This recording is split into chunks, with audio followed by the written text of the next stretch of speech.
Welcome, everybody, to the two-man power trip, the Black Man Starting a Nerd Lifestyle. I'm Nicholas, Mr. Go With The Flow. And I am the man with the plan, Maurice. And we're back with another edition of the Blerd By Nature Podcast. What's up? What's up, bro? How you doing? Woo, what a week. What a week, man. I don't know if that's good or bad. Nah, I'm talking about for us, like podcast-wise, man. Oh, We out here and, man, have we gotten the support and love? Oh, holy crap. oh, you mean about us? Oh, okay. Yes, us.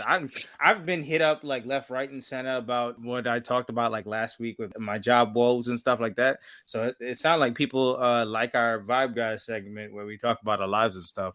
But away from that, us posting out the stuff and being out here live and in podcast zone, the love and support we gotten out of here from podcasts and people alike and family, it's wild, overwhelming. Like these last 2 short days have been like weird, man. Yeah, seeing all the love has been overwhelming. Oh I my appreciate it God. so much. Yeah, shout outs to everybody like Black Ramen Podcast, Keeping It 9,000, just so many people, so many individuals out there just showing us a lot of love and just coming to our aid and just adding assistance and saying how much you love the podcast and stuff like that. I mean, we've been working on this for over a year, and just to know that people out here like our content and like our conversations between us, just talking and shooting the breeze and reviewing shit, that's great, man. We've been stressing this over for about a good year, how it would come out and how it would sound to people. But damn, son, it's different, man. Yeah, it's out here. It makes my heart warm to see that people are actually liking our content. Right, so, man. Gets the nerves pumping, but then it gets you interested in the same way because damn, son, people want to see what we got for episode 2. yes, now we just got to keep it going. Yeah, man. I mean, we're going to be ourselves. We're going to do what we did for about a good year. We come in here. We got stories to tell. We got reviews to do. We got things to tell the people. We got the energy flowing. So we're going to keep it going. We're going to keep it going like this. So to get into the Vibe Guys section of everything, how was your week? Man, listen, it's been up and down. Woo! All right. I'm going to leave the floor to you. If you got any big stories, let's talk about it. Let's leave the floor because last week you let me air my grievances. I got some grievances too, but go ahead. No, my grievances are just there's a lot of projects at work going on right now, and it's towards the end of the year, so it's like everything's starting to bolster, right? And some things have been hitting hiccups, some things haven't been going right.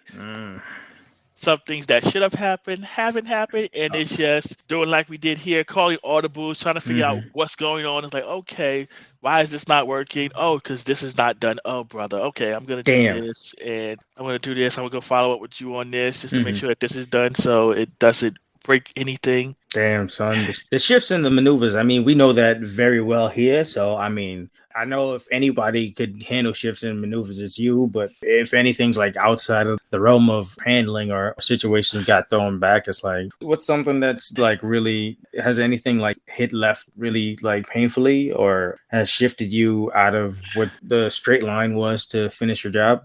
No, because typically when it comes to work, I hope for the best and prepare for the worst. Yeah. It's just that sense of energy when you go into the building or when you're just on your computer. It's just hopping into work. You know that the stress is going to hit you pretty soon. Yeah, that's just in general. I typically try to say, okay, what is the worst case scenario that can happen in this situation? So have you felt like in this week it's hit close to the worst situations? No. Oh. And that's because I've been ready. Okay. For the most part to address the and it's so funny, before we got started here, I was talking to my friend Mike and we were talking about, in fact, you know what? I am going to save that for off the cuff. Oh shit. Okay. All right. That means you got something in mind for off the cuff. That's what's up. All right. We'll save that for off the cuff.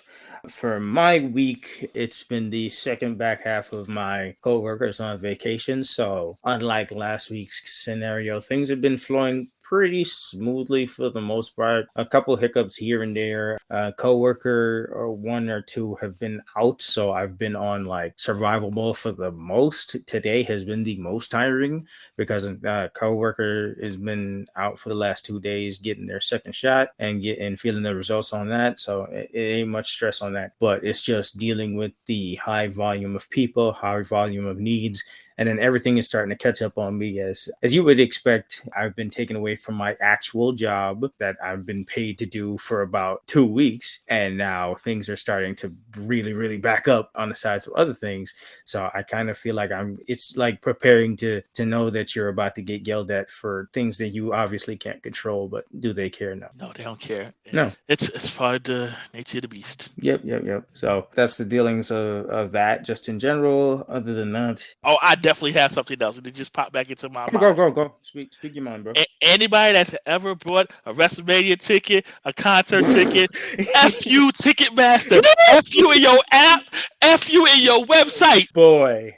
Nah, son. This all goes to the greatness of Mr. Man with the Plan, because Mr. Man with the Plan handled some certain tickets for the both of us while I was dealing with the bulk of work. Honestly, if it wasn't for Mr. Man with the Plan here handling situations, I wouldn't be able to get to enjoy something that's coming up very soon. So all praise be to him. But I mean, if you want to alleviate more on that or not, or you just want to say F Ticketmaster, go ahead. Oh no, I will happily go into why I said F Ticketmaster. So, of course, like you were saying, we were trying to get tickets for the Dave Chappelle show, which happens next month. Yep. The tickets went on sale on Wednesday at 10 a.m. Mm-hmm. Me being ready. Oh yeah, you was ready way before that. I hit you up. At 9 o'clock, I had already made sure I was logged into the app. I made sure my credit card info was good. Yep, like the PS5. Yeah, so it's like 9:45. I'm in the app. I'm signed in. I'm in the waiting room. 10 o'clock hits. I get in the queue. Yep. I get to the site. I go to select the tickets. I go to try to add the tickets to my cart. Oh, snap. You cannot make a purchase on this device. Somebody Excuse me? Someone playing. Someone big playing. See, man, Dave's a whole. I try again. I get the same message. Please try another device. This is your app. So you telling me I can't use your app to buy no tickets? Nope. So I'm like, fine. Okay, I'll go to my desktop. It's fine. Whatever. Ticket machine broke. Right? I go to the machine. It's like, hey, we see you were signed in on another device in the queue. Do you want to switch over? Yes, please. And you want to lose your place in line? Oh, okay. Oh, yes, exactly what it did, because it threw me right back in the queue, telling me that 2,000 plus people are ahead of me. Ooh, I told you the ticket was too elite. No, now it gets better. So again, I finally get back. I go to add my tickets to the cart. They got in there. I go to check out. Oops, something has gone wrong. Bro, it sounds like, remember the constant weeks I used to tell you about my Walmart adventures, not even along with you. You was getting better situations than I was. Every time they hit me with the okie doke, I would hit you with the screenshots constantly of, you see how they played me? Yeah, I remember those very well. So at this point, I try again. Oops, something went wrong. Oh, did it? I'm like, oh, you can't be serious. So I try again. Okay. So I'm doing this for like the next 20 or so minutes. Oh, boy. At this point, it's like 10:25. I'm seeing all the tickets go, all the little lights go off. All the little lights go off. Oh, no. Again, so we did this another 10 minutes, because I'm like, at this point, I'll be damned if I'm going to go through all of this and not leave out at least something. Shit. So you was like 40 minutes in deep. Yeah, so around 10:40. Mind you, I've been trying to do this since 10 o'clock. Yep. No, before, you was prepared beforehand. I hit you up preparing for war because I knew I was going to be out of commission trying to actually do my work. Yep, I was in the app beforehand, but yeah, once that 10 o'clock sale, I was trying to get tickets from 10 a.m. 000. So eventually, after all of this, I was able to get the ticket. But man, listen, I was ready to fight somebody at Ticketmaster. Oh, facts. I was ready to go to Ticketmaster HQ. Through the app. Like, I take a trip down to Ticketmaster HQ. I'm like, where's somebody? Because I want to fight. Facts. Who made this site? Who put together this app? Because I want to fight you. Talking about you don't want to use this app no more. Like, what you doing? How did these people get their tickets? What's going on? That's what I was trying to figure out. I'm like, man, listen, I'm like, this your app. You mean I can't purchase no man, I was too through with Ticketmaster at that point. Exactly. What are you doing? Like, why you got us working so hard? This is why we always go through the okie dokes and be getting other tickets, man. Trying to get official is trying to get you screwed straight off the bat. Yep. I don't know how you regular concert goers do it, because I'm ready to fight any and everybody at that point. They got hookups. They got the cheat codes. They got the back door. Nah, out of here. That's exactly what they got. I don't know who I was fighting, but I was in a fight. Oh, facts, man. You was in the Royal Rumble and you survived. You survived, bro. You survived with 2 golds. 2 golden tickets, baby. Yeah, so we are all good to go on that front. And expect some news to come out of then. Some kind of content from us talking about, because that weekend is just going to be lit. We got one more piece of the puzzle to fix in all together, and we're going to be absolutely friggin' gone. That's not even going to be a review for that. That's just going to be a retrospective of our own lives. No thanks to you, Ticketmaster. Do better. Facts. Do better. Do way better. I don't know. I remember when they changed up the app and they was, bolstering about how fancy and things changed up and everything. I was like, yeah, that's nice. But what about the situation? It looked like the situation hasn't changed at all. So I swear if they asked me for one more verification code. Ooh, boy. Bro, when I tried to get the ticket from you in the email, I had to fix up and redo and renew my account like 20 times over before I could even accept the damn ticket. So I was like, holy crap. So many hoops and just nothing. Yeah. Over simple transitions. What the hell? They lucky we don't get charged for text messages per text message anymore. Oh, facts. I know they was blowing your phone up. Man, shoot.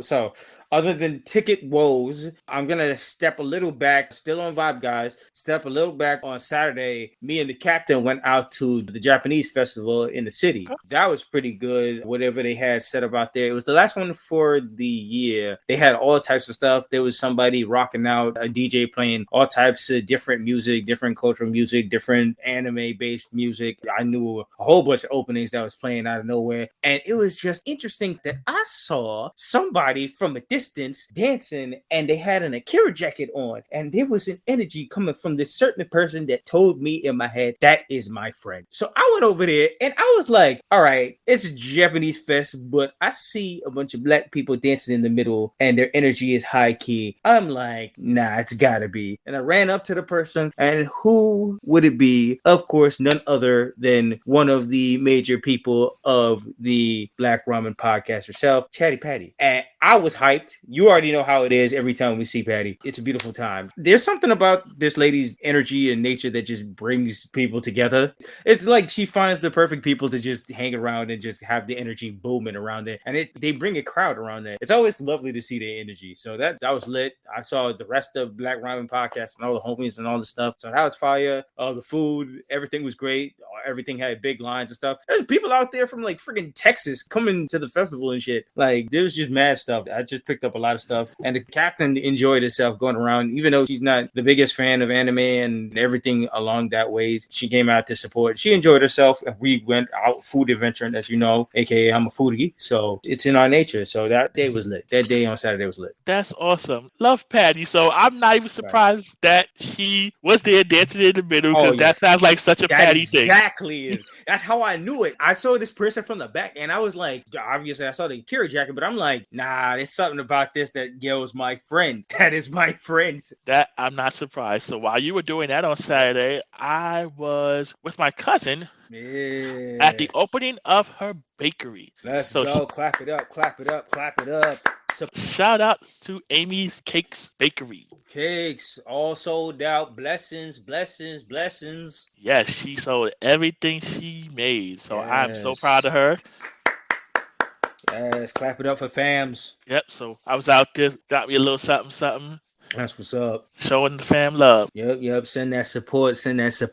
Yo, send that support her way, man. Get them sales out. Get them constant sales out. Yeah, it was wild. I didn't know that she was around the corner from the Brooklyn Sky Dome. Oh shit. All right. So there you go. So y'all know the location. Go ahead. Support. Yeah. I was like, I was walking down the block when I was leaving. I was like, it's the Sky Dome. I was like, wow, we were just here in July. Hey, support. So yeah, so proud of her. That's what's up. We all proud energy. Everybody starting new things. Everybody got the business. Everybody got the money rolling. Everybody got the entertainment out here. Let's go. Yes, things are looking good right now. That's what's up, man. That's what the energy is flowing. Everything good out in the air. We got to keep it going. Let's go. Yes, the energy is good. I'm happy. Happy to see people around me are succeeding. Yes, yes, yes.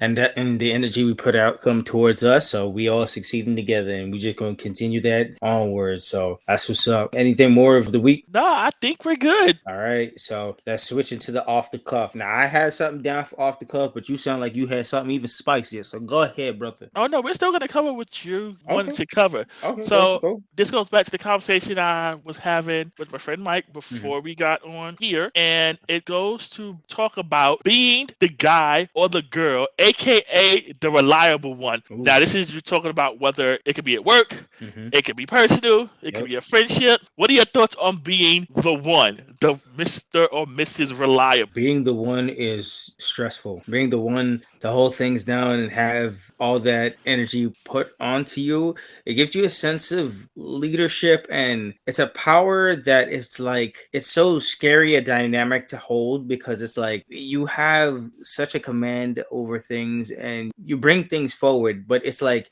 if anything goes wrong, it all falls on you. If anything doesn't flow the way it's supposed to, it's stressful. It's like, it's very nice to have someone depend on you and have you at that certain feel and give you that recognition after you've done something well. And it's like the reward out of that, but it's like it comes with so much inner turmoil and just dealing with the consequences that could be or couldn't be, that just really, I mean, ultimately stresses you out. So in regards to that, I feel it always felt, hey, it's great that you recognize that I'm the go-to, I'm reliable, so forth. So dang, I don't always want to be that. Exactly.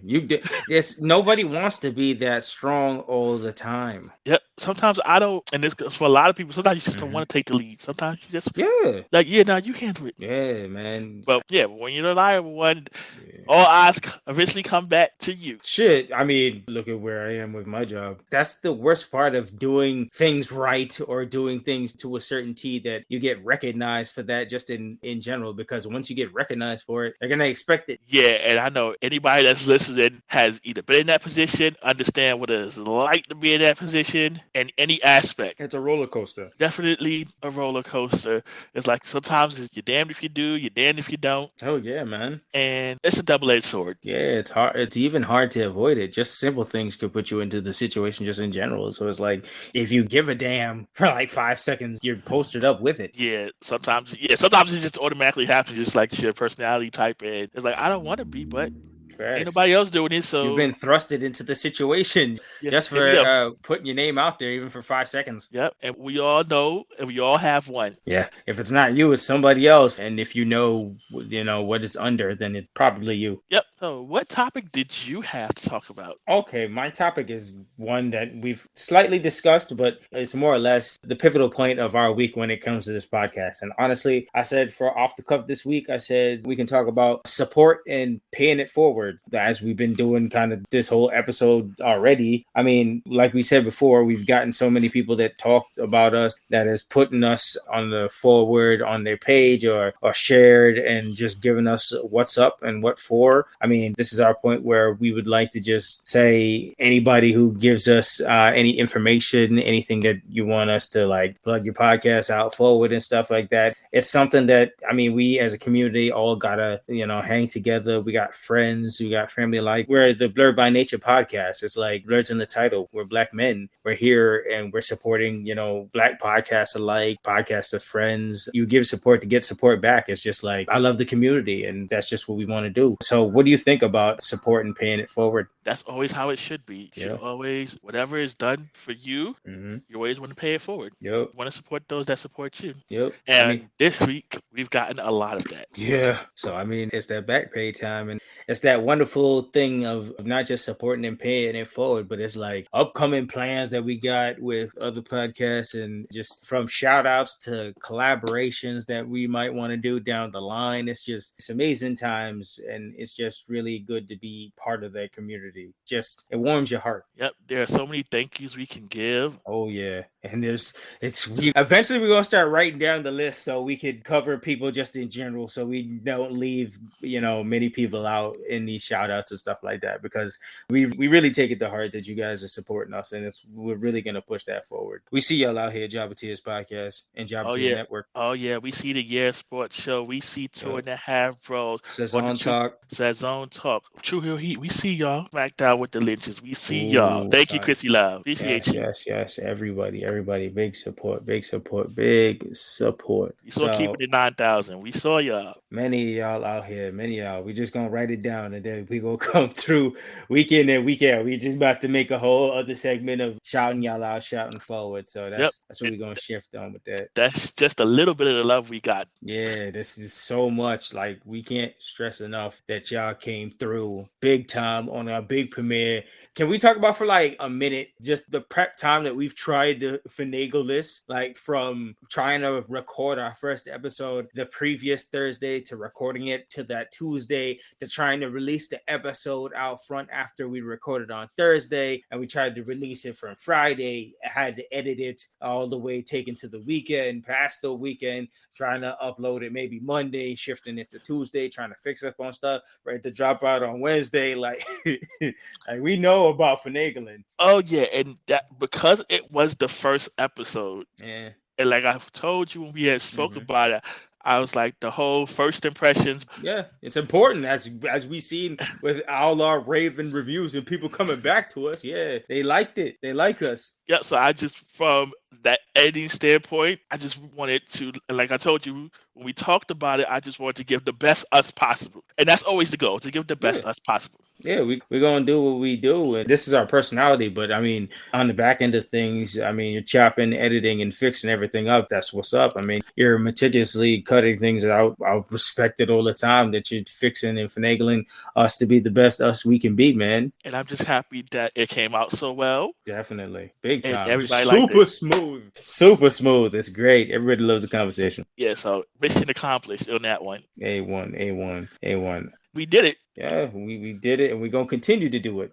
So, shifting gears on this, we're going to talk a little reboot news, so stuff on the side segments and stuff. All right, so I don't know how much reboot news you got, but I got 2 on me. So do you have anything on reboot news? Nothing that pops out crazy like last week. Yeah. That whole conversation brought light to me, and I brought it to other people's attention. I mean, yo, thank you for the what's up on that information in that show. I'm definitely keeping it in the back. I'm not going to start that show until we start to hit that review button on that. That's leaving in the back pipe. But thanks for the information on that, because I looked further into it. I explained it to other people, and they got interested into it, and it's starting to grow into something else now, man. Yep, the original had a very, very loyal following.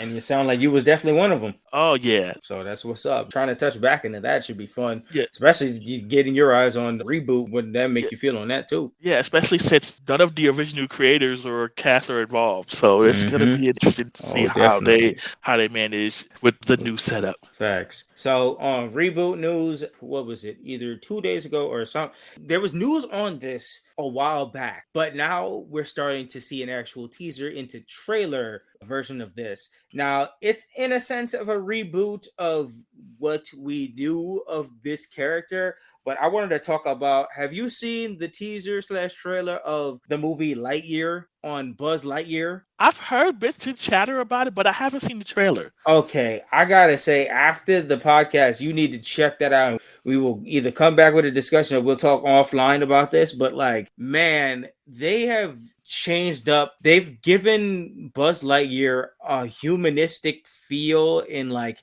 his backstory. It seems like this story is going to be about his time before he left off into the spaceship. Like, they make him a real person. He's going to be voiced by Chris Evans, aka Captain America Forever. And like, the way how they got him looking, as opposed to all the memes that have coming out about his fresh cut and the waves he be spinning under all that, like, the animation looks to a T crisp in only Disney and Pixar can do. But man, the realistic look of Buzz, it looks like it is so epic and it makes no damn sense. It is absolutely, just like my friends have hit me up about it, the most unnecessary movie. But at the same time, this looks crazy, ridiculously great. Like, this is going to be the sprinkle of whatever kind of random magic they have, just making the realistic story of Buzz Lightyear before he goes off to, I guess, out into space and Star Command, and before he loses his personal self only to become his space self. It just looks like him and a backstory on him being alive and him with family and stuff like that, just preparing for a big launch mission into space only to go into space worlds and go through adventures and just finding out how he becomes the commander. Honestly, I'm not surprised if you were going to pick anybody from that Toy Story franchise to have an actual backstory. It would likely be Buzz. Yeah, I mean, that makes sense to a T because only due to the fact that by the time he showed up in Toy Story, he was already a fully fledged character that just, he was lost in his own world. Like, he didn't realize he was a toy. So he thought his whole world was that. So it has to be something, I guess, either the people who made the toy came up in backstory wise on what this is, and they're just going to expand on it in the movie. Okay. So that's ideally that reboot movie side on stuff. Okay, that sounds interesting. Yes. I'm intrigued now. I'm intrigued. Yeah. Oh, definitely. I'm gonna send you that later, and then we just go and chat somewhere about it or bring it back up next week or something. And then the second news is I sent you the link of this last night, but the information that we heard, it's been on and off chats here and there. But I heard about the Hanging with Mr. Cooper reboot, or people are interested or back on, or they might want to do that. You know what? I'm fine with the reboot of Hanging with Mr. Cooper. Yeah. Actually, nothing that stands out to me that says, "Oh, yeah, but we shouldn't do this." No, it's Hanging with Mr. Cooper. Right there with Taj Mowry saying that he wants to get a reboot of Smart Guy going. I see that just right there perfectly. I mean, bring back our black shows that didn't even get a right send off or any chance to really say goodbye like that. So it's like, yeah, do that. Yeah, I'm fine with them rebooting that whole UPN era. Oh, please. Just reboot UPN. Bring us back. Right? The only one I would have questions on doing would probably be the Parkers. Because trying to recreate that. Yeah, that was for a time and an era. It would be tough. They're going to look very sus. I mean, unless they want to take it to a certain level, because, I mean, we are getting shows that are rebooted, shifting the direction of what they were. I mean, let's talk about the elephant in the room. Peacock is still working, and they've released the cast of the new Fresh Prince, and that's going to be less of a comedy and more of a drama. So yeah, so they're changing that up. Yeah, so I guess if you go into a different direction with it, it might shift that whole. Yeah, because I can't see Nikki Parker flying today. She'd probably get canceled. Nah, that's 100% canceled on that. Can't rock with that. Because the way she was talking, Professor, man, listen.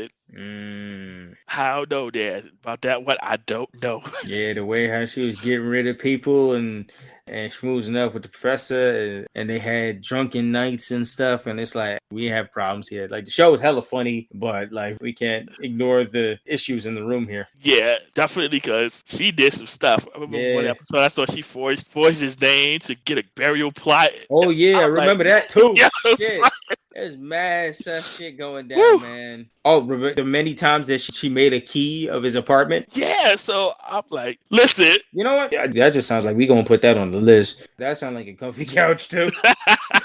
Shoot, add the Parker straight to that. Bling. Yep, add it to the list. But yeah, so that's our section on reboot news and information. For stock info, have you been seeing what's been going on with Shiba Coin? No, I haven't. Bruh, it looked like amongst the industry, I don't have it on my Coinbase, and it's a lot of finagling to get it done or any kind of situation. But like, I seen people be saying Shiba been booming. It's been fixing a lot of stuff. I don't know what the heck happened. I didn't look further into the news on this, but all I know is Shiba Coin been making people bank. That is interesting. Yeah, I don't know what's the significance, like what happened over the week or who dropped the ball on what. But it looked like Shiba is fixing out whatever situation that was laid claim when Elon went to SNL and crashed everything over. Because I started looking back at Dogecoin, and Dogecoin started to fix itself. So I don't know, man. It's one of those situations where it's like, wait a time and see, and then check your money and then wonder what the hell's going on. Yeah, because I know my Bitcoin is up. Yeah, Bitcoin too. My Dogecoin has been up. I wait to see what Elon Musk says about this doggone Shiba Coin. See if he takes this one too. Right. I ain't putting no trust in none of them at this point, man. That shit was crazy. For that month to have a heavy drop, I don't know. We're not financial advisors. Not at all. We only know very little, so we're gonna be in and out telling you about this news, keeping y'all on the updated. But holy crap, y'all! Just know this business, a high rolling in money is crazy. Yeah, it's a little roller coaster right now. Facts. But hey, I mean, You try to do something with your money. You try to see what's up. You try to gain into markets and finagle your way. That's all you can do. Facts. All right, so we've talked all the hubbub and all the schlub and all the other situations. It's time for the main event. Now, y'all are about to listen to the heart of the podcast. One of the reasons we started the podcast in general, it came off of discussions and things that we used to have all the time, whether we sat at Wendy's having these conversations. Now, this podcast came to light over the conversation towards many people, but it whittled down to me and my co-host of this podcast. But in the heart of things, we love to discuss Power Rangers. We are Power Ranger fanatics and have gone through many years of just enjoying Power Rangers alike. I am a Power Ranger head through and through. I stopped here and there, but I've gained my love right back to it at like tenfold over. I've gotten my chance to cosplay in Power Ranger various stuff, and will continue on going forward and even trying to upgrade that,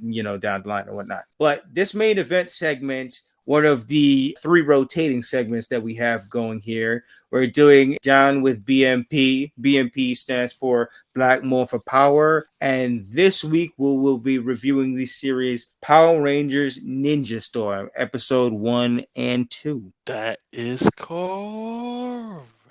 Yep. Before I start on the history of anything, would you like to explain your interest and your love for just the Ranger series in general? Oh, I started with the OG in '93. Mm-hmm. Hey. So me and my friends, we used to draw them. We used to draw the helmets. We had the toys. In fact, I am looking right now at my Thunder Megazord. Hey. And surprisingly, one of the Zords from Ninja Storm. Hey, what's up? Haha. So we in this at the right time. You sound like you have all types of ninjas on the desk. Hey. Oh yeah, they sit on the desk. Hey, that's what's up. That is what's up. So the Thunder Megazord I have, this thing is at least 20 years old. I'm surprised it's still in good condition or surviving condition. It's in surviving condition. I'm surprised. Hey, that's still good enough. Yo, you don't understand how much I used to miss. So shout outs to probably the homie Eli that's probably listening, but I still remember the birthday that you gave me, the Gorilla Megazord from Wild Force. Man, that was one of the best birthday presents I ever got in my life, and that was a beautiful piece of toy. Putting that together after watching years of Power Rangers show you how to put together, and then taking a whole probably week and a half trying to put that together was beautiful. When I had that Megazord all put together, that shit was great. And so like you, I've been on and off, but I've always been there. Just like wrestling, once it snatches you as a kid, you've always watched in the background, whether they've been too silly for their own good or when they bring back the OGs and you get a little news about it or something. You in and out with the series, but it's got your heart, so you still follow and make sure they still good, or make sure they still got on the what's up. Yep. Once a fan, always a fan. Once you're in there, you're in there. Yep. That's why we come to appreciate them, and we see them at cons and we lose our minds and all that good stuff. So all that good stuff. Facts. So I'm gonna dip into the history now of Power Rangers Ninja Storm. Now this is some short, fast, and quick facts we gonna have here. All right. So this is the 26th Sentai series, Hurricaneger, for Professor Yao, our fountain of knowledge on all things Sentai. He'll get back to me on whether I said that right or not. This is the first Ranger series to be filmed in New Zealand, a trend that would be definitely going forward when it comes to other series just in general. The setting you will see as a constant going forward for all types of history of Power Rangers that changed the landscape that further on. This is the 11th series under the Power Rangers banner. This started in February 2003 to November 2003. This was under the ABC network. I think this was the first team of 3, starting out with also the yellow Power Ranger being a guy and the blue Ranger being a girl. So that was different on that. Under the toy company that also works on anime in general, they worked on this as well. The Red Ranger in this series actually passed away at age 38, May of 2019. And the general gist of this series is 3 students that have to handle the protection of the world or more specifically their area that's been attacked after their temple was assaulted and Master struck down. But we'll explain that in the breakdown of the episode. Yep, so we're going to start with episode 1. Yep, Prelude to the Storm. Yep. And let's go with these notes. All right, so we get some narration telling us deep in the mountains, secret ninja academies train our future protector. Ancient scrolls told of 3 who will be chosen above the others. 3 who will become. Go Power Rangers, go Ninja Storm, let's go. Oh, one of the best. Oh my God, they put their whole stack on that, man. That opening theme, fire. Yo, one of them that came out with the heart on that theme. How you feel about this theme, brother? They nailed this. Woo! Yo, no go here. They put a stream of their own here. With the narration leading into it. Yes. Hits. This hit, baby. Oh my God, that shit brought me way back. Oh, this series came out after the Wild Force. And boy, oh man, oh damn. Yo, the music sometimes, when they give a fuck, man, that's the importance, man. That makes you straight into it, where it gives you what the hell is this about? And then goes right into the fire music. You connect and you hook. Yep, so coming after Wild Force had a banger itself. Yep. This was kudos. Man, I missed the era of just straight bangers when it comes to the theme music. I gotta stop remixing the Go-Go's, man. Listen, I was cool with the OG Go-Go. I don't want to hear the Go-Go no more. Facts. Go-Go, go away. The Go-Go can go and be gone. Facts, man. Tiddlywee. Get out of here. Damn. So the episode itself, it starts and we get our first intro to Tori.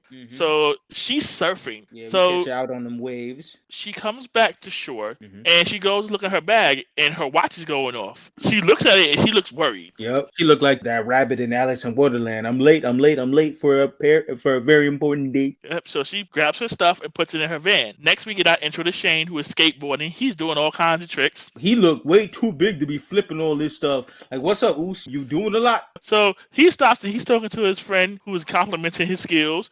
And so he looks at his time on his friend's watch and he's like, yo, I gotta dip. Yep, he's late too, apparently. Yeah, I'm not sure what's going on, but all I know is these niggas late. So then we get our intro to Dustin, who is riding a dirt bike, jumping hills a la Jeff Hardy. I saw definitely the Jeff Hardy and all that. You saw that first fly up in the air. He had the knees up in the air on top of the bike, like, Evel Knievel, yo. So he finishes up his ride. He's talking to somebody that's critiquing him on his times and stuff like that. Yeah. He asks her what time it is, and he says, man, I am so busted, and runs off. All of them, some late kind of motherfuckers. Yep. She asks him where he's going. He's like, I gotta go. Shit. So they're all late for something. We don't know what yet. So we see Tori in her van. And she's asking, where are they? Yep. So we assume it's the other 2 late slackers. Yeah. So then we see Shane roll through on his skateboard. He pops up to the side of the window and yells at Tori, you miss me? Surprise! And Tori's like, dream on. Hop up in, yo. And then she asks Shane, where's Dustin? And next thing we see Dustin making his way to the van. And Tori says, late as usual. So Mato was like, come on, Tori, right from the jump, don't do Dustin like that. But how's she gonna say late as usual? All of y'all late. Like, what you mean you putting that on them? But all y'all late. Y'all can't say late as usual when y'all late too. Right? I'm like, don't do my homie like that. Yeah. What you putting that on them? Dustin comes in the van and just rolls into the front seat. Nice barrel roll. Like, okay. All right. They already showing off that athletic prowess. So then we see all 3 of them in the van. Tori's driving and Tori is saying, how can you guys be late every single time? I couldn't pull that off even if I planned it. Bro, once again, she checked her watch to see that she was late as much as they checked their watch to see they was late. So how she bolstering them on being late just because she pulled up first in the fact that they was all late? Like, girl, why y'all stressing this? Y'all was all late. And then here comes Shane saying, maybe that's because you're the reliable one. Oh, there we go. Bing, bing, bing, bing, bing, bing, bing. Word of the day. Oh, yeah. And then Tori's like, what do you mean the reliable one? See, she said, don't put that on me. And then Shane goes on to say, in any group, there's different type of people. And here comes Dustin pops in. He agrees. And he says, like the Power Rangers. And we didn't want to even start with this one. All right, they low key, I guess, kind of fourth wall breaking because they talk about the tropes of Power Rangers just in general, and the mere fact that it's a comic book or the comic book like universe. Yeah. So Tori goes on to say, Power Rangers, you got to be joking. And Dustin goes on to say, there's always the mellow, reflective dude. He's referring to himself. And then Shane chimes in, says, says, and there's the risk taker, the adrenaline guy. That, of course, would be me. Okay, time out, because I don't know about that, but we talked about this earlier. Dustin was out here flipping on the motorbikes and stuff like that. I think Dustin might be both those attributes. Exactly. Like, I don't know what you're talking about, Shane. I know you was too big to be on them skateboards, but I'm pretty sure motocross could have way done worse, man. And then Dustin says that Tori is the logical one. And so Tori says that they need to lay out the comic books seriously. And then she goes, Power Rangers, whatever. Yeah. Now, I'm not going to lie. Through this interaction of them in the van and just talking, and other than like fourth wall breaking or making fun of the tropes and Power Rangers just in general, because it's been going on for a while, so I guess they can eyeball it and all together without being super corny about it. It's just funny. There was something about their dynamic already chatting and befriending each other that was different from other Power Ranger stuff that we've reviewed in the past, because sometimes we get a team that we don't automatically feel like they get the vibes of each other, but this small camaraderie of these three, I kind of like the dynamic already. I was like, so this what we doing, Tori? Really? So you gonna act like we just didn't get this fire intro? The whole narration? This what we doing?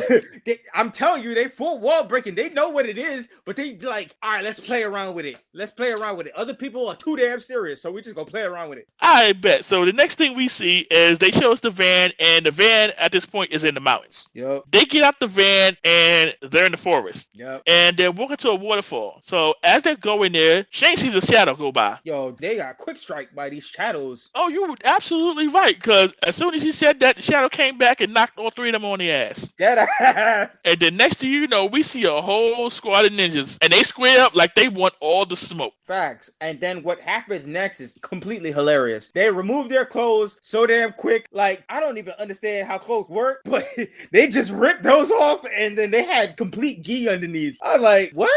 All right, you know what? I've always had a question about this, and this goes back to the OG Mighty Morphin, them Ninja Rangers, because they did this too. And I'm like, how you guys switch clothes so fast? Facts.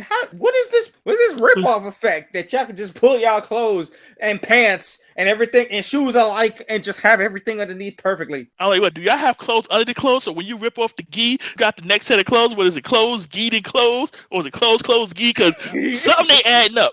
Why does it remind me? There was this one cartoon that I swear, there was like the superheroes that all changed, and then every time Howie ripped off his clothes, it would just be more clothes underneath, and he had to rip it off a couple of times until he finally got to his outfit. So I'm like, even the Flash ain't that fast. So what's up? He like, ooh, wait, what the what?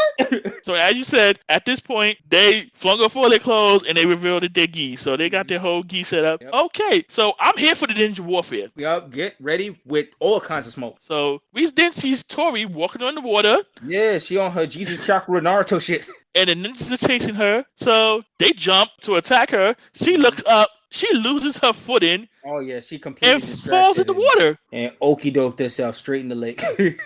I'm like, bruh. Shame. Like, what kind of waterbender are you? Facts. This is not the Korra way. This ain't. Katara is so disappointed.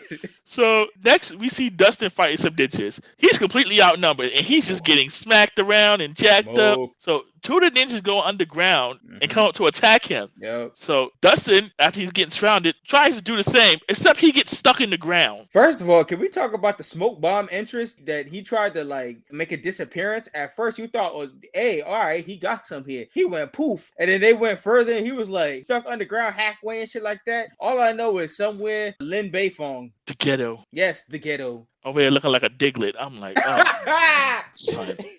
Embarrassing, just embarrassing. Woo, shit. And then we get to Shane. Oh, boy. So the ninjas start walking on air. Mm-hmm. So, yeah, they out here airbending at this point. Mm-hmm. So Shane does the same. He heads towards them to confront them. They hit him with the smooth okey-doke in the stomach, in the back, and something falls out the air and lands face first in the ground. Listen, man, if y'all ain't seen the connection here between this and our last review with the Avatar series, I mean, this is the connection right there. You know Tenzin would have been disappointed. Tenzin says, I didn't repopulate the air. I didn't shoot up the club for this. Don't embarrass me with this kind of air bending, man. Like you to the air tool now. Fact. Go back. Training upon your life. And so at this point, the mob of ninjas stop and an eagle swoops in. And that eagle transforms, and we get our intro to Sensei Wanatabe.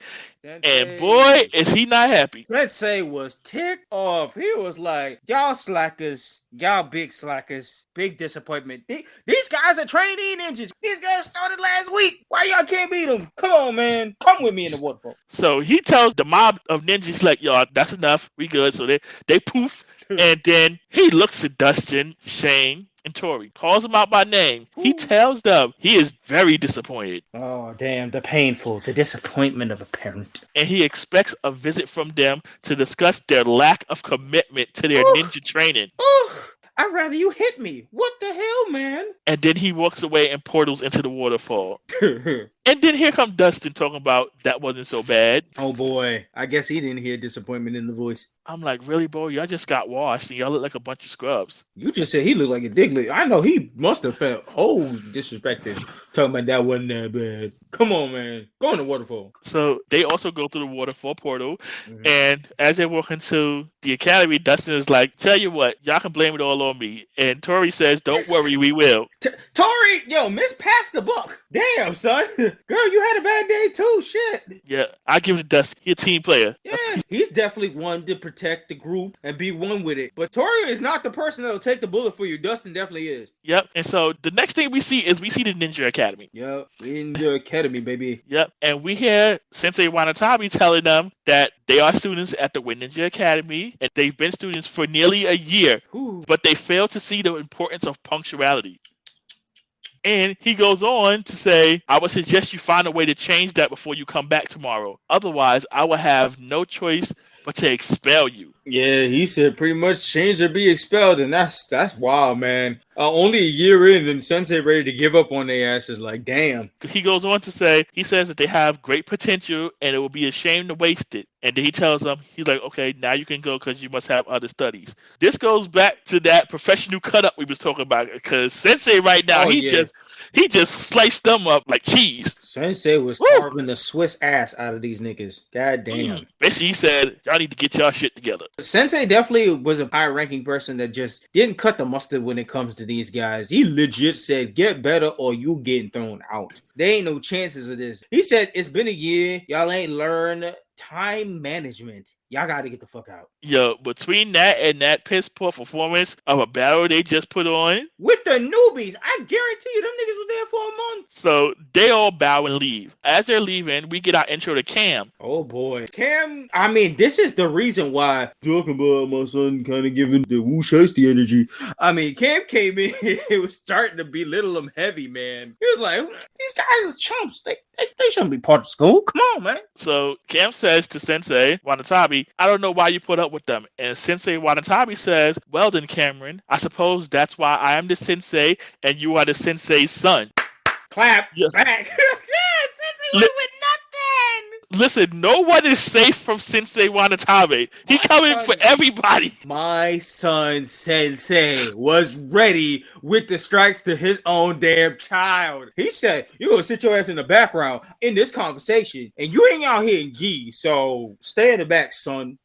So at this point, Sensei Wanatabe, he senses something. He looks up at the sky, and he sees something purple swirling in the clouds. So Cam asks him what's wrong, and the sensei just looks concerned. So we know something is up at this point. Yep. So the next scene, we see a ship heading towards the planet, and we get our first intro to Lothar. You see that evil figure appear from the spaceship looking down at Earth in a suspicious way with a Yeah, man. So next we see Dustin at Storm Chargers. Yep, he's working at that shop. Meet up with the group. Yep, he's working there. Shane and Tori are already there.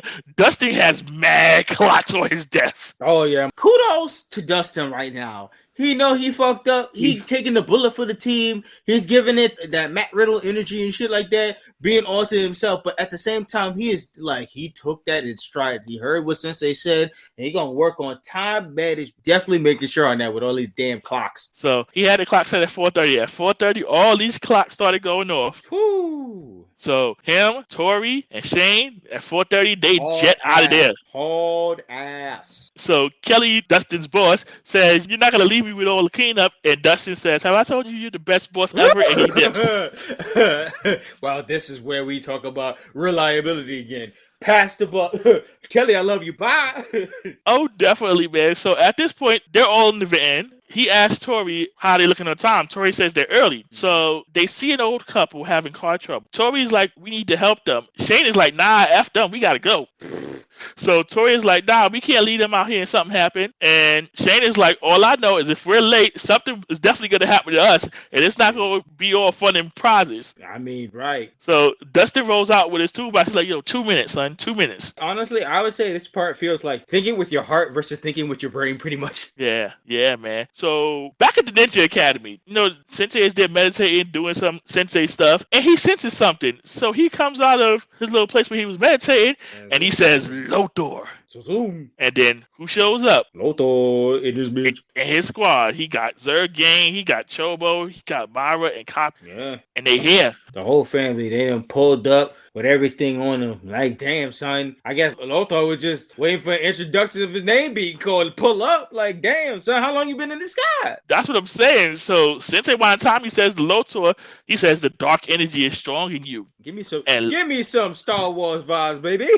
And Lothor says it's had time to grow. And so they're chatting back and forth. Sensei Wanatabe's like, it's been a while. And Lothor says, armies take time. Okay, let's pull back for a second. Let's talk about the visual representation of Lothor's look right now. We've had a lot of villains in Power Ranger past, but this is a very humanistic ass head villain boss with the mask and the ponytail. There's a lot going on with this guy. This is a whole different kind of vibe of guy. This guy wearing the mask, OD looking like a wrestler, have the sweet ponytail, the whole black top, and all the skills. And there's a charisma coming out of Lothor that's definitely enjoyable already. Oh, yeah, and we'll get to Mr. Lothor a little later on. We will. As we're going on, Lothor says, it's time for revenge. Shit. Oh, snap. The dish best served. He then tells Zergain to proceed. So Zergain, Chobo, Myra, and Copy, they all poof and dip off somewhere. And so Sensei Wanatabe is telling Lothor it doesn't have to be this way. And Lothor says, why would now be any different? Shit. Smoke. Oh, they definitely got some kind of beef. I don't know what it is,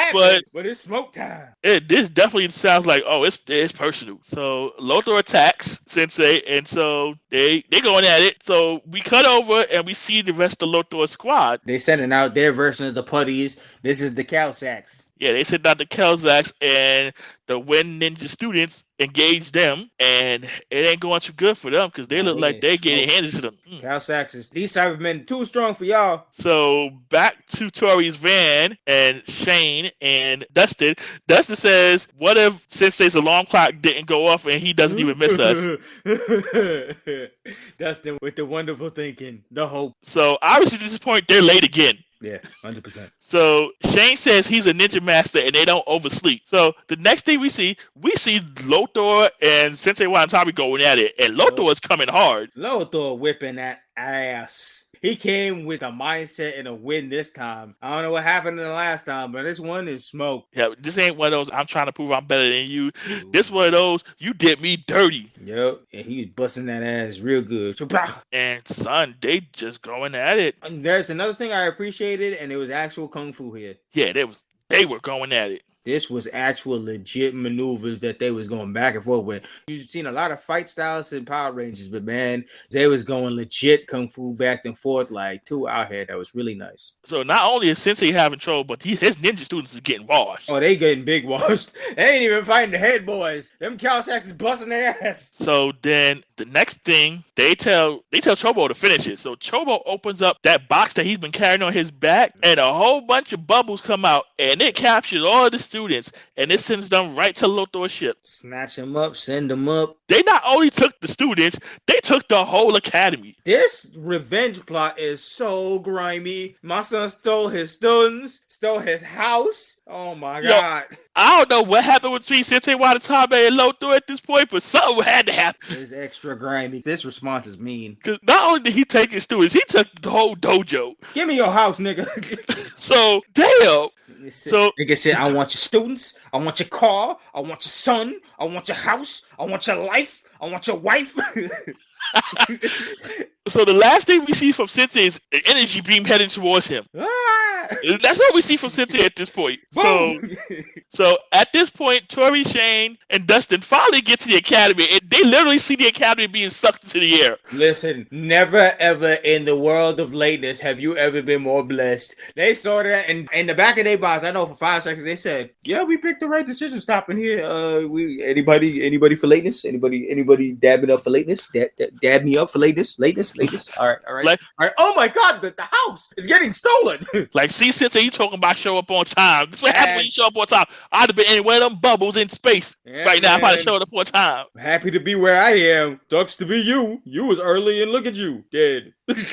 So now here comes Dustin again. I love Dustin, but he's the heart. Dustin says, "Was that an earthquake?" And Shane is like, "Boy, what earthquakes do you know that suck things into the sky?" First of all, you the ground ninja. If you of all people should have known that there was an earthquake. Listen, we're not gonna put that on Diglett. Diglett, Dustin. So back on Lothor's ship, we see Myra and Copper. They're talking about how they're gonna divvy up Earth. So Lothor basically tells them to be quiet, or he'll banish them back to their parents. Which, man, there's a lot of questions to be answered there. Like, what the hell is going on? It's family dynamic, and the villains are very interesting. I'm not gonna lie. Power Rangers does this very strange. So Lothor continues, and he says, "This is why you never work with family." Like, what? And so they both apologize and say, "Sorry, Uncle." So we now know these are his nieces. Yeah, like, what? Like, is this taking nieces to work day? I mean, like, why are they here? What kind of student program is this? So we already see that the villains did this is something different. Oh yeah, this is funny. This is off the cuff funny. We got some comedy villains in here already. So, Lothor's feeling good. Yeah, he's like, "Yeah, I got the students. I got the JoJo. I took his house." Like I said, bust out the list. He said, "I took his house. I took his car. I took his life. I took his wife. I took his son. I took everything. He's done. Nobody can stand to me. Nobody. Sir Lothor, I think we missed 3. What the fuck?" Yep, son Lothor was feeling good. He's like, "Okay, now that the Ninja Academy is out of the way, Earth is mine." And then here comes Zergain. He's like, "Yo, Lothor, there are 3 students we can't account for." Lothor said, "Who called for you? Who called for you? I was in such a mood, and you had to come in here and talk about 3 survived? Don't handle that." Lothor was like, "Why would I think anything would be done right the first time?" He like, "Oh, I know y'all are boobs. I know all of y'all are boobs, but I tried. It didn't work. But hey, let you handle this now, because I ain't going back down." He tells Zergain, he's like, "Listen, leave nothing standing. Make sure nothing is standing. Take care of it." He's like, "I already took the building. Find him. I took the house. How the hell are niggas still here?" So back in the rubble of the academy, we see Dustin. Back at the rubble.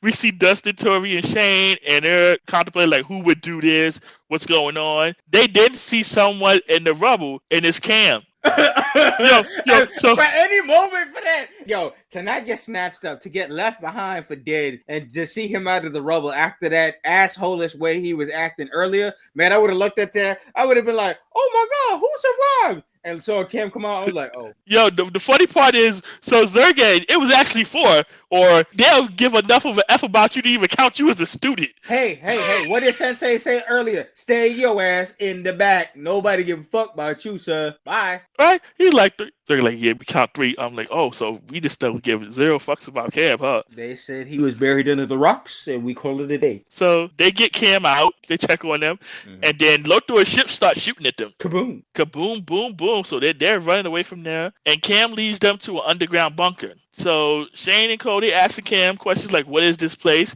And Cam just blows them off, tell them just follow him. Cam's a dick, man. Even coming out of rocks and robles and shit, he's still being an asshole. Like, come on, man. Oh, Cam is such a dick. Yeah. Such a dick. So we continue on, and so we see the little ninja fortress they got set up. And all 3 of them, Dustin, Tori, and Shane, they're looking around. And Cam, being the dick that he is, says, "Don't ask any questions because I can't answer them." All right. Oh, it gets better. Because Shane is like, "Is this some big secret?" And here comes Cam sarcastically, "Yes, Shane, it's some big secret." Bro, son, this Wu Shiesty energy is really here, man. It really is. I'm telling you, there's a lot of people that hit me up asking me if that was Wu Shiesty. And man, Yo, honestly, yo, at this point, I'm like, DTC, don't trust Cam. Shit, don't trust Mr. Wu Shiesty. Shit. And so the next thing, we see a little cart coming, and then we hear Sensei's voice, and he says, there are times when secrets need to be revealed. And so next thing, we see this little guinea pig. This CGI-ass guinea pig. In Sensei's outfit. So Shane is like, the rat sounds like Sensei. And Dustin says, it doesn't exactly look like him except for the clothes. So here comes Cam chiming in. He says, my father is not a rat. He's a guinea pig. Dustin looks at Shane and Tori, and he's like, did he just explain why and it went over my head? Poor Dustin, man. He is just all confused. Nah, man. He's loved. He's loved. So Cam tells them that his father is stuck. And Sensei looks at Shane and says, yes, stuck. So then finally, Sensei gives them the 411 on Lothar. Yeah, after he does some sick-ass flip. Yeah, CGI all the way. Oh, so, yeah, 100%. We found out that Lothar was a great ninja who was banished when his hunger for power turned him to the dark side. Yep. And Sensei says when his and Lothar's energy beams collided, he was transformed into the guinea pig. I mean, talking about students that have had an affinity for power, we've covered other stuff in the past in some of our old series that'll pop up eventually.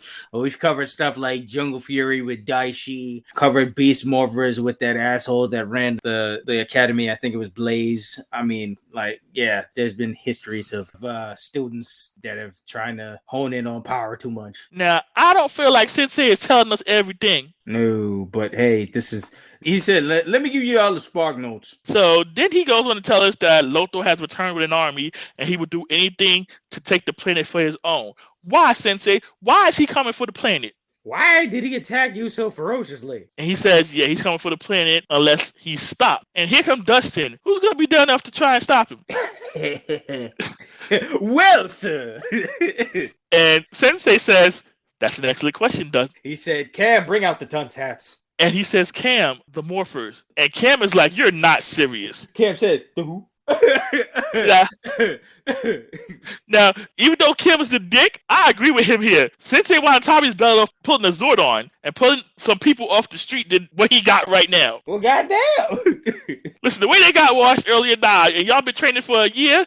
Nah, so yeah. All right, but it's literally them or nothing. Y'all really gonna pull out motherfuckers on the street and try and train them? It's not like Cam gonna get in there. Cam don't even look like he can fight yet. Listen, you better pull somebody from surf charges or something, because...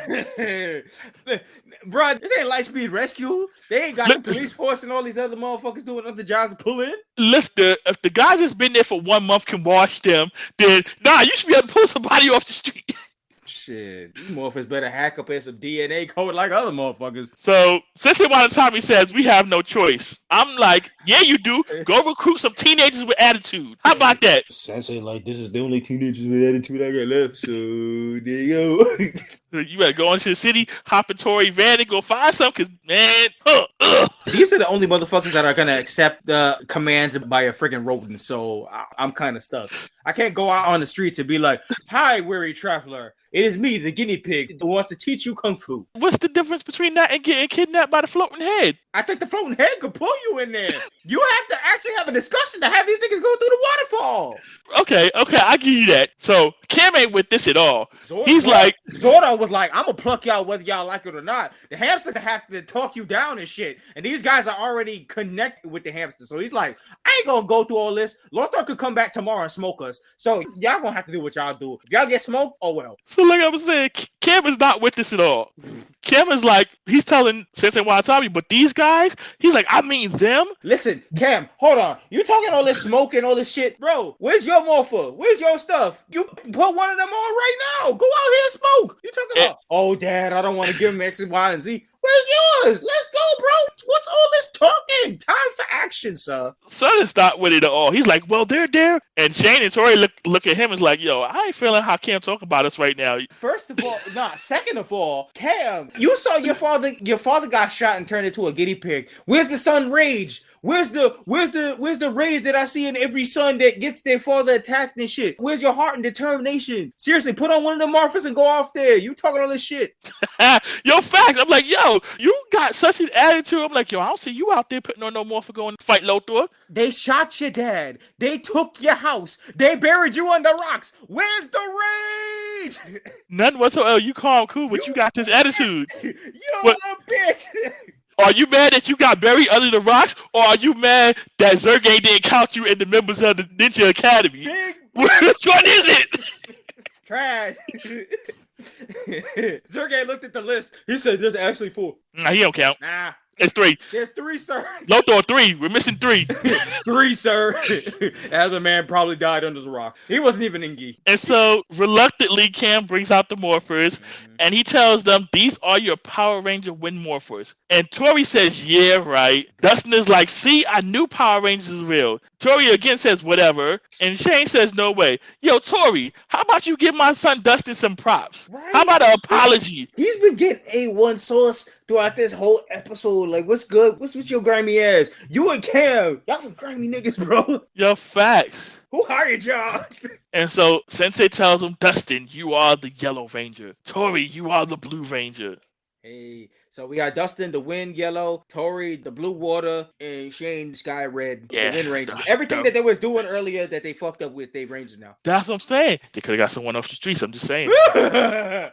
It's still time, Sensei. It's still time to take the morphers back. I'm just saying. Sensei said it's too late. They're already playing with it. Dustin already guaranteed me that he not giving that shit back. So that's not happening. So they're telling them, Cameron, since they're telling them all the commands to transform, and Shane and Tori look completely confused. Dustin's 100% on board. Dustin said, I read all about this. I watched it. I've been waiting for my opportunity right now. Dustin's like, this is my time to shine. My dream. He's every Power Ranger fan growing up. He's like, I was ready for this. I was born to do this. Rage up! And Cam with the Wu Shiesty just looking disgusted. Absolutely disgusted, ready to give these niggas some rocks. He said, I ain't giving them no morphers. I gave them the fake rock shit. So we see that Lothar's goons have returned. And Sensei's like, listen, go fight them. Go fight now. Sensei's like, y'all, all I got. Go ahead, handle that. If y'all die, y'all die. Yo, so they go out to engage, and Shane forgets the command to transform. Him and Tori looking like goofs. Dustin said, stand aside, you losers. Yep, you got Cam on the screen like Ninja Storm Ranger form. Yo, I can imagine this in a comic book. 4 words. You see in the comic book the little lines when you hear people be yelling and you see the picture of them just screaming in there. I can just imagine Cam, come on, say the line. Yeah. He probably looking at his father like, you should have never let them out of here with these morphers. Sensei over there looking like, well, I didn't see you pick up one, so exactly. Sensei said, listen, little bitch, sit down. So anyway, Dustin shines. He's like, this is how you do it. They just throw Ranger form, ha! And Dustin just transforms. Listen, now let's talk about these transformations and these suits. Hard. Man, for them to transform into their Ranger outfit and their background to signify whatever they connected with, that with attention to explosion in the background. I mean, yo, not to mention these outfits, that their faceplate and everything looking like whatever they looking like, ninja style. Fire. Everything fire. Transformation and outfit fire. Looks great. Toph will be proud of Dustin's transformation. Toph will be proud about everything that Dustin about to blow up Shuei in, because my son proving himself a leader. Yeah, so Dustin over here looking at his fit like, yeah, this is it. It's clean, boy. What about y'all? Y'all better say the damn line. He's like, all right, now, y'all get it together. Fact. You're not going to have me out here looking like a bum. I already had enough of that today. Get information now. Right, I already took the L from earlier. I'm not taking the L this time. Nah, I'm suited and booted. I'm ready. Yeah, so they're like, all right. And we get the power of water and the power of air, and we got the 3. Ooh, so we got they all out here in costume. They use their powers that they failed with earlier on the Calsax. I heard a little thing when it came up to Tori's speed, and she alluded to being in spandex, which I know a certain somebody later down in the Power Ranger history line when it comes to talking about Power Ranger outfits. Yo, all I thought about was a certain Dr. K when she said about spandex. I was like, someone ain't gonna like that. So they out here finally doing what they should have did earlier and using all their abilities Sensei in the back, like, all it took was my house, my life, Yep. my family, my students, and everything else for you guys to learn. So Cam is like, all right, this week got me work. All right, this what we talking about. All right, let's go. Lothar, he ain't too happy right now. Lothar is starting his funny quips already, man. My son got jokes. He's like, listen, I'm not playing. Y'all better not come back here talking about y'all lost these 3 mofos. Listen, I played with y'all. 3. I took out the house, the family, and the master, but y'all can handle the 3. And right. He said, Power Rangers. Who said Power Rangers? What the fuck? What's going on here? I ain't signing for this. Yeah, he was like, no one told me there would be Power Rangers. Nigga said, yo, script. Yeah, he's like, I didn't plan for Power Rangers. What's the title of this? Power Rangers Ninja. Power Rangers? I thought we was doing a ninja kung fu movie. What is Power Rangers? What the fuck? He's like, damn it, Zergan. If you would have captured them all, we wouldn't have these problems right now. Facts. Why y'all leave these 3? And who knew they had morphers? Who had morphers? So then, yeah, we see them. They are going in. For some reason, they bust out some gliders, and I'm not understanding. I don't know. This is a New Zealand thing. This is to prove that they was in New Zealand something perfect, because they had the perfect set of gliders specifically native to New Zealand, like fun and tourist type shit, because they had super gliders, and honestly, the only person who should have had gliders was Shane. He's the man of the air. You can't give all of them gliders, because then Shane loses less of his ability here if they all can fly. Well, I guess they can all fly, because they came and jumped down from the gliders and sliced old boy up with the sword. And I'm like, okay. Why do I feel like, is it just me? I kind of don't remember them using that ever again. Son, I don't remember them seeing them things again. That's what I'm saying. I think it was like a 1 episode thing, and it was like, yeah, let's not do that again.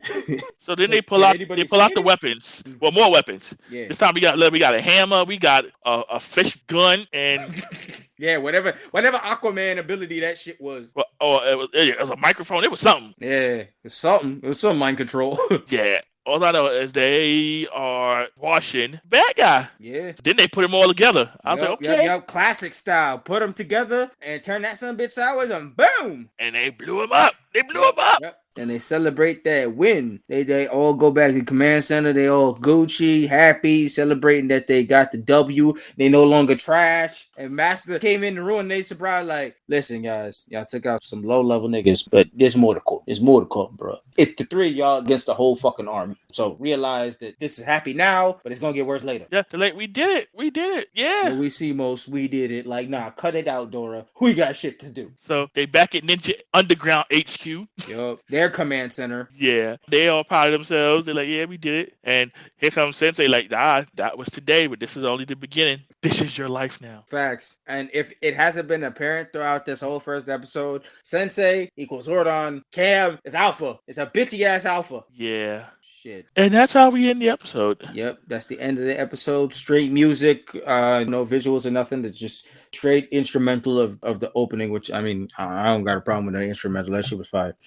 But yeah, so that was the end of the first episode. I'm gonna give my final thoughts real quick. I said this first episode, even though quite basic on a few fronts, the short time we got with the team was enough to like them as individuals on my point. Plus, them being slackers saved their lives. It got them an opportunity to show off being good people. So I guess in destiny-wise, they were chosen because they were good people overall. I guess they just wanted to show us either them being good people and not just slackers that saved their lives and just being lucky. But the family dynamic all through this show is interesting, and the landscaping is nice because of the New Zealand and change up of everything. Not going crazy like must see, move on to the next episode, but Def would be down for peeps to continue if they was interested. Yeah, so this first episode we get them. Mm-hmm. Now, me personally, I've never been a fan of the 3-man team, and it started here. Yeah, this is the usher into that. Oh, and tell me, for our OG classic people, a 3-man team, does that not sound a little Beetleborgs-ish? Yep, and I don't like it in the Power Rangers. Let my Beetle Bonders stay with their 3-man squad. Wait until we get into the next episode, because we got to say something. Oh yeah, like I said, Flubber is the homie. Yeah. And so going back onto this. Wait, Flubber or Zordon? not Zordon. No. Who would you prefer? Oh, Flabber. Oh goodness. Flabber. Oh man, I'm sorry, Flabber. Oh man, yeah. So going back to Ninja Storm, this episode, it it sets up the show. Me personally, I don't find Tori or Shane very likable. Cam's a dick. Yeah. Dustin's the only redeemable I character. think Dustin sells it. Dustin really does sell it because he's a big old fan. And that's what you like to see. Big fans. Shane's like in the middle and Tori's just on the other side, like just annoyed, and you're lucky to be here. Yep, so then we got the Rangers getting washed in the beginning, and somehow they miraculously become A1 in the end. Facts. They didn't explain no DNA transfer in them suits. All they did was get some suits. So at this point for episode 1, I'm like, Yeah, that's what I said for the most part. It's not it's not like one of those shows that it's like a must drive forward, but if you want to continue, go ahead. And we're gonna usher you guys into episode 2. There's no I in team, and from that point on, we'll get into that. All right, so we get our narration and our fire intro. Still fire. Intro again, still good. Yeah, we get our intro. When I go Power Rangers, go Ninja Storm, let's go. So we still here, which is awesome sauce. Yep. And then after we dip out of the intro and stuff, we follow our 3 main heroes, I guess now, in the desert, tied together, walking unmorphed and looking like basic ninjas of the first couple months. They look like their counterparts when they was fighting earlier to protect their faces and stuff. And they all frustrated, tied together, looking for a damn scroll in the desert. Yep, they got their full gi set up on, COVID mask and all. Facts. Innovators. And so, they go into the desert. They're looking for this scroll. They're not happy they tied up. Tori's like complaining because her wrist is hurting because stupid Shane keeps tugging her. Tori's complaining? Oh, shock.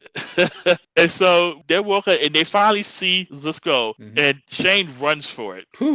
And they get there. They, okay, how are we going to get this scroll? How are we going to get it? And Shane runs and jumps for it. You dummy. Bro, tied together, big fam. Right? Like, you can't even stay in the air long enough fighting the scrubs, the 1-month students. Tenzin said, back to training with you. So we get some Kelzaks. They came for the smoke. So they're trying to fight. Shane, being Shane, wants to go all out and not realizing, hey, you're tied up still. Facts. So eventually they start to somewhat get together and work as a unit, somewhat. Kelzaks kind of bust them free. So Kelzaks kind of attack apart. And the moment Shane got free, he left them niggas hanging. He was out. He left them high and dry. Talking about, I'm going for the scroll. All right, fuck us then. like F y'all, I'm going for the scroll. Shit. So they getting jumped by the Kelzak. They tell him like, yo, Shane, we getting jumped over here. We getting washed up, and you talking about go slow. They like, help us, mofo. Help us. Help me, nigga. And basically the Kelzaks go in for the kill. Shit. And we find out this was a simulation, and they failed epically. Shit. Cam put that shit on full blast. He was like, yo, I hope them niggas kill him. Like, listen, if you want to review your epic failure, it's here on the database. Oh, facts. I got that shit saved in 4K. Like, I will be replaying it later. It'll be on the home video network all day long. Right? He's like, I'm gonna post it out to the whole Ninja network. Facts. Everybody laughing at y'all. And here comes Shane. Sensei said to call it a night and we'll try again tomorrow. So Tori and Dusty go to leave. Shane talking about, where y'all going? We gotta work until y'all get this right. He did, like, excuse me? Like, y'all get it right. Like, okay, Mr. goes for the scroll and leaves the team. That ass, leave us to die. You let us die. Son got straight chopped up, and you trying to get the scroll, but yet they gotta stay in train. Yeah, okay, buddy. So Dustin and Tori like, yo, F all that. I'm going home. Deuces. Yep. Like, we ain't trying to hear nothing. We ain't trying to hear nothing you saying right now, Shane. Not at all. And they's like, you think you bad? You can do it all by yourself? Go right ahead and try. Facts. They ain't with it. They like, yo, over you. Shit, fuck you, man. So they got that whole situation. Starts an issue out. Furthermore, up in Lothor's ship, we got his nieces messing around with the phone mirror that we find out isn't just a regular old phone mirror. They got a flip phone situation that calls aliens from different planets to go serve Lothor to attack the Rangers. So they bebop boop on the phone, and M pops an alien of the week. Yep. And we got our monster. It looks like a magnet. Yes. And what's his power? Shock. Sticks people together. Yep. And he's like, you go get them Rangers. Sure.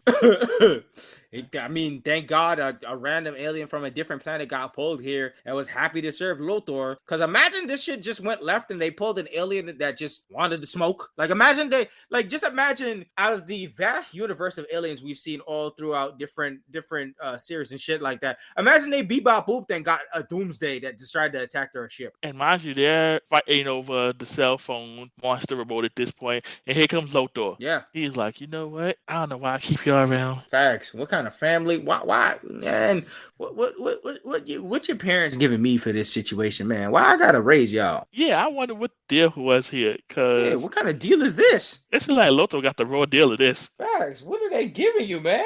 What kind of side of the galaxy are you getting out of this? But anyway, the magnet monster sticks them together. Yep. And Lothar's okay with that. He's like, all right. He's like, you two will stay like this. You need to get together. Facts. Get your shit together. Like, maybe y'all stuck together. Y'all keep each other out of trouble. Y'all gonna learn. So then we see our favorite person, Cam. Mr.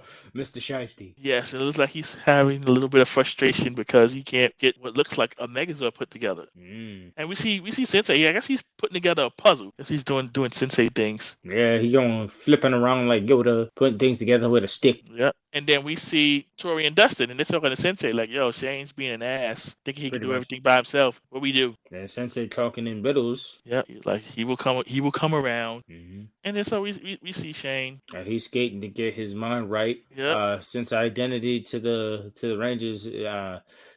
He's skating around, but since the identity to the Rangers is known by the enemy, they can assault them on off days pretty much. So they see Shane skating out there and Bebop Boop. The nieces, the Bebop Boop, the nieces have their cell phone and they can test it to show that they exactly know that that's a Ranger. So right off the bat, they send in the monster. Yep. Like, yo, we found him. Get him. Facts. Nobody worried about their families. Isn't that the whole reason, the power, protection and shit? We did this to protect families so nobody gets murdered on the off day or nothing. Okay, nobody cares. Okay, all right. Yeah, I'm like, what's going on here? It's like, yo. They can protect y'all at any time, but whatever. Well, now we got the monster. He done magnetized and putting people together. We got people getting stuck everywhere. Yep. And then Stun is turning them into metal. I'm like, whoa. Yep. Put them all together to form some kind of crap. And then so we see Kelly, the owner of Storm Chargers. And Shane is talking to her and asking her how's it like being the leader? How do you know? Once again, that responsible angle coming back up again. Being that leader. Yep. And she's like, I trust my team. You need to trust your team. And he's for her to trust Dustin is pretty big. Yeah. And he's like, what do you do if you feel like you're the only one that can do it? I'm like, listen, she's like, trust people. And thick-headed Shane is not getting that through his head at this point at all. My son Uso got the rock head. Right. And then he looks, so they see people and things flying out the window. Kelly's like, what the heck? What is that? And Shane's like, oh, shoot. He's like, stay here. He had that epic ass feels. OD, stay here. I'm out. Right. Now, the smart person would have called for their posse, they backup, they peoples, but not Shane. Nah, not Rockhead. So Blockhead Shane engages the magnet monster. And so they scrapping. And of course, Nieces is here as well. Watch the action. Yep. So Shane thinking he bad. And fights on the morph. So they see him on the screen in the Ninja HQ. And they watching him get his ass mollywopped. And so, you know, Tori and Shane were like, Tori and Dustin was like, all right, we should go help him. Sensei's like, not so fast. You gotta stay right here. Sensei said, you're not ruining my good TV fun, first of all. Yeah. He's like, sit your asses down. He's like, I'll let y'all know when, but not right now. Can we talk? We got to make a segment called Sensei Petty because, boy, since last episode, Sensei been showing himself perfectly, and this is another one. You talk about this is a lesson? Nah, this was entertainment. I tell you, no one is safe from Sensei. No, especially not in this. He's like, you know what? Let's risk the planet for a second. Let's see if we lose a Red Ranger for his ass to learn. Go ahead, learn this lesson. He's like, I got Cam just in case. Cam like. So we see Shane. He transforms. He think the power air going to save him, but we'll see. Yeah, the power air going to save him when he get flung up there. All right. He's like, yeah, I got the power air. It's over for you. Monster's like, I bet. Bring. Pow. Kapoop. All the Batman symbols, nigga. Son got stuck to a car. Got a bike thrown at him. Bro, the way he got pinned up. Honestly, if it was any series that wasn't Power Rangers, he would have gotten slaughtered. That would have been a blood scene because the way how shit piled on him should have stabbed him. So Son got him pinned up on the car, about to pull out his sword and finish him off. And then back at HQ, they look at Sensei. It's like, Sensei now? He's like, yeah, go ahead. And so they transform.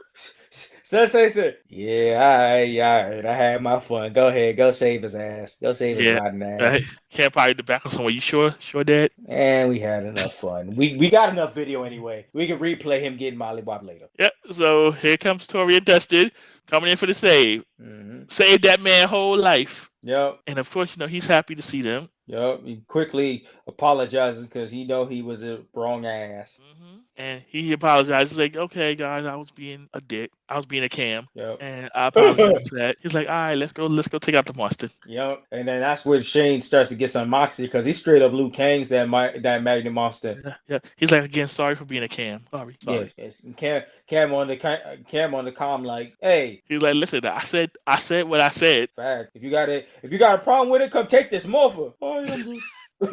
So like you said, they go to town on the magnet monster. Mm-hmm. Take it. The magnet monster's like, oh word? Nah, I still want smoke. Powering up my magnet, son. I got my little magnet stick. Let's go. Yep. And on the center of that, these niggas already pulled out their merged weapon and they already ready. I like how the moment that they pulled out their weapon, there's that sidebar that they did that's another. It feels like they break the fourth wall just very tiny bits. But is that one part where they pull out their weapon and they warn the kids not to do this at home? Oh, that cracks me up every time. And then for this one, they threw 100-ton metal ball and squished the dude. Boom. And I'm like, oh, so we're not even using a laser beam. Dad, we getting violent up in here. Okay. Yep. Smoke begot smoke. He tried the way he had him pinned up. I mean, I seen it in another movie. That's how they took care of Michael Myers. So if it get handled a Red Ranger, it look like violence begot violence here. Looney Tunes style. I'm like, facts. Hey. Acme his ass. And Lothar is not happy. He's not pleased. He reacts to having to raise the kiddos for the damn summer. Talking about he needs some Pepto. Lothar funny. So Denise's call on the scroll from the ship. Yeah, so the way how they grow their monsters in this one, they call on a big ass scroll and boop. That's how we get our monsters to grow in this one. Yeah, and so they sent down the scroll and the monster grew. Yep, and they at first don't know how to handle. Like every ranger that don't got their Megazord access right off the jump, they don't know how to handle this shit at all. Not at all. So now, oh boy, he big now. Mm-hmm. And they're like, okay, what do we do about this guy? Yep. I don't think this was in the Ninja Handbook. And Cam is like, listen, I'm sending y'all the Zords. Send us what? Like Sensei goes to explain, like, listen, y'all got Zords. I hope they work. We never tested this out before, but y'all about to be our little guinea pig. Wink, wink. Listen, DTC. Well, Cam, let him have it. Right? Sure. Like who made these? Cam made these? Oh, shoot. Oh, fuck. We're gonna die. Shit, sit up in there. Boom! Them shit's like, up. Yeah, you probably booby trapped though. Like, all right. Shit, we sit down there. Oh, my God. Like, Sensei, you got any other Zords? Some not created by Cam? Nah, that's all we got, big dog. Just like the Morphers. Oh, shit. Really?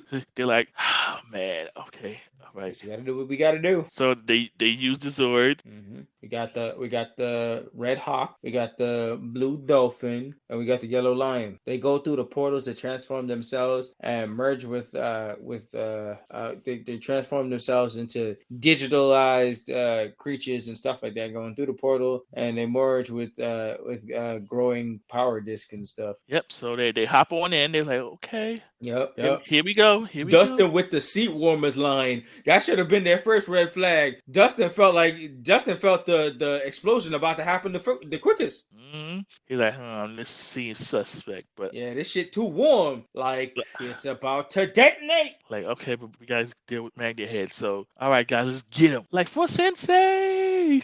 For our house. So we got flames from the eagle. We got water from the dolphin. We got wind from the rounder part of the lion. Which is funny. Yeah. You would think the eagle would have the wind, but listen, bro, they was spinning shit on their head. The moment I heard yellow lion, I'm thinking last season we had red lion. What happened, big dog? You fell. So Magnet Son, he done captured blue dolphin, red eagle, and he like you said, here comes Dustin again. 2 episodes in. again. Dustin showing he should have been Red Leader. Yep. Here come the lion with the power of earth, wind. Really? Yeah. I would count that. That man out here doing it. He's like Shane, you ain't using yours right. Here's how you do it.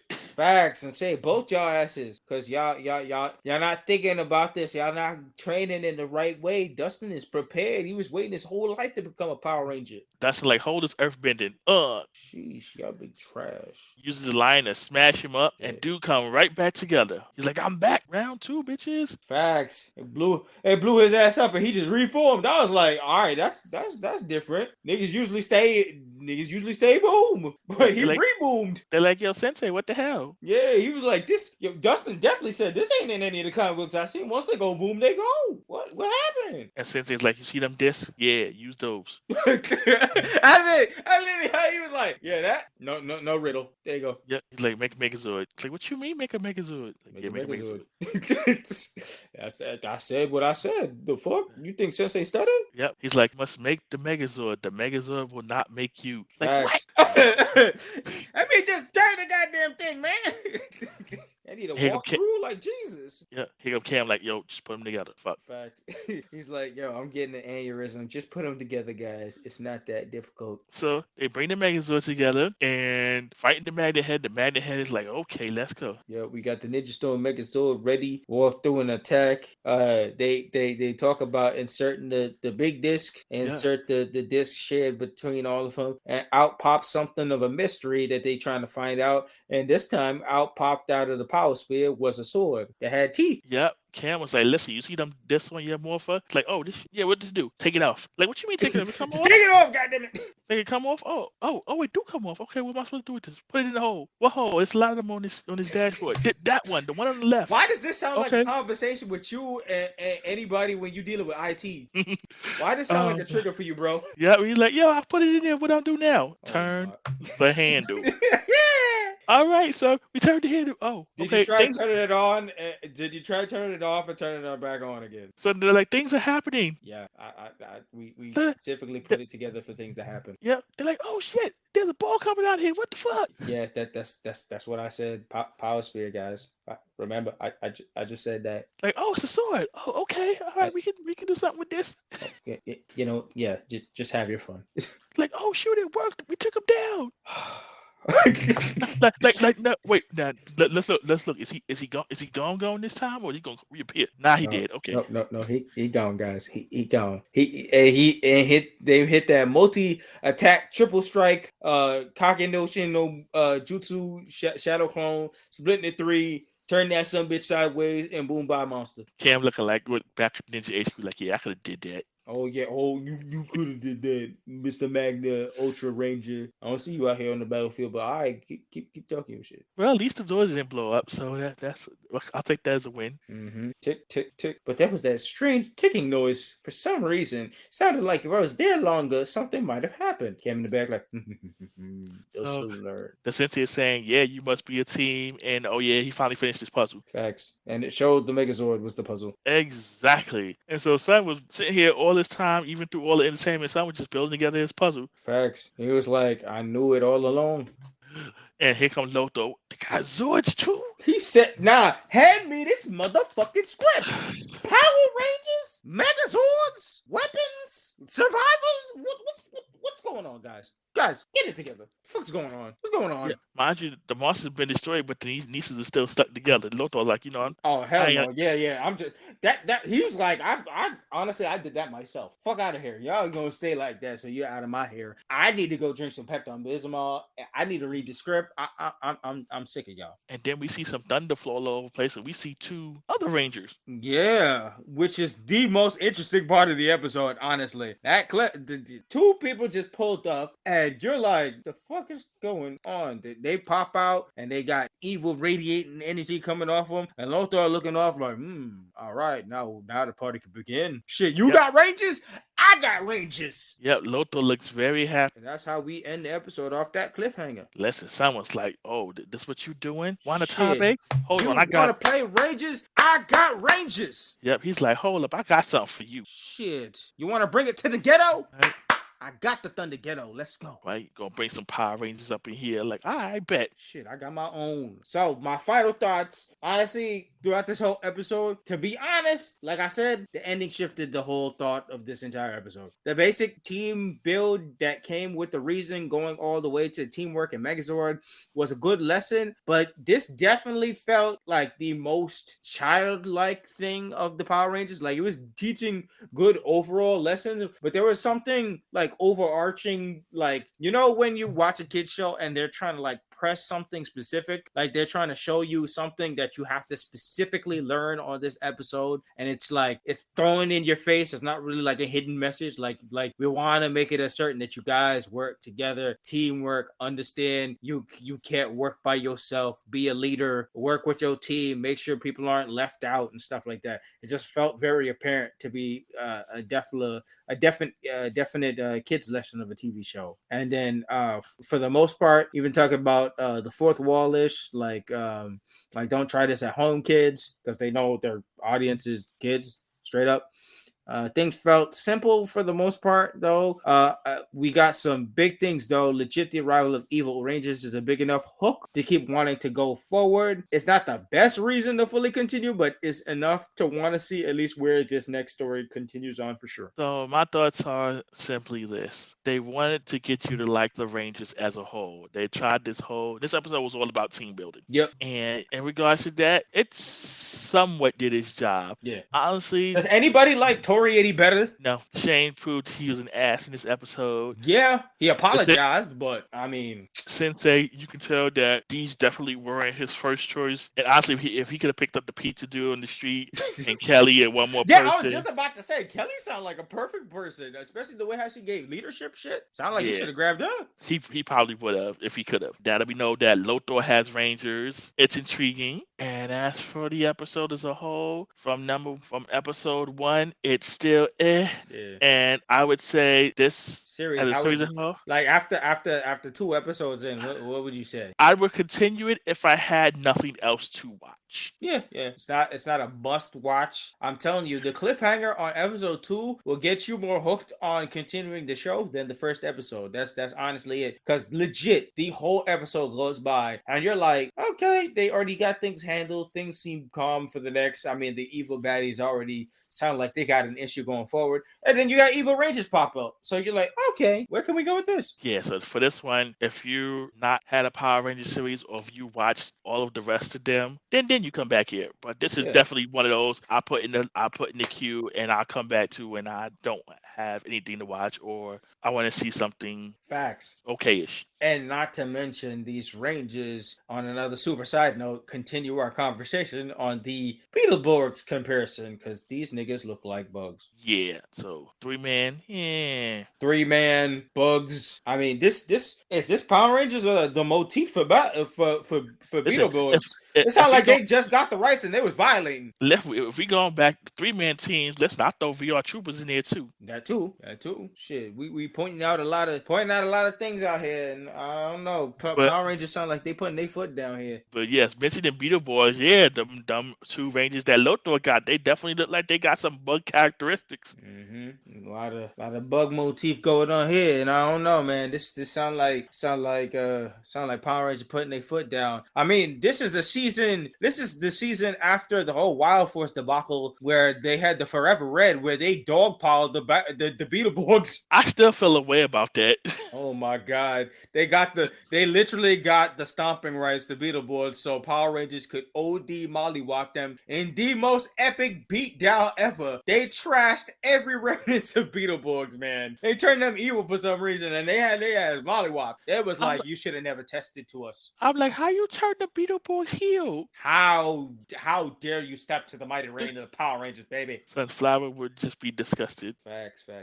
But all right, so we're gonna close the book on Ninja Storm and this review for this week. Next week, we coming in with a preview. We are about to do a shot of Kurosake, our anime review. And with next week, we gonna tackle God of High School episode 1 and 2. Oh, this should be interesting. Yes. Very, very very interesting indeed. Very controversial on the level of webtoons turn Crunchyroll turn anime all together. So we just gonna chat on some fight heavy anime on that. But on that note, any comments, concerns, questions to us, you can send to our email at blerdbynature@gmail.com, Facebook and Instagram at Blerd By Nature, Twitter at Blerd By Nature, nature spelled N8TURE. Yep, that's where you can find us. Yep. Any other notes before I hit the outro, bro? Nah, hit us with the outro. All right, fam. Thanks for joining us today from Black Thought to Nerd Power. This is Nicholas, Mr. Go with the Flow. And this is the man with the plan, Maurice. And this was another edition of the Blerd By Nature Podcast. Thank you all for listening, and until next time. Yep, next time, y'all. Peace. Peace.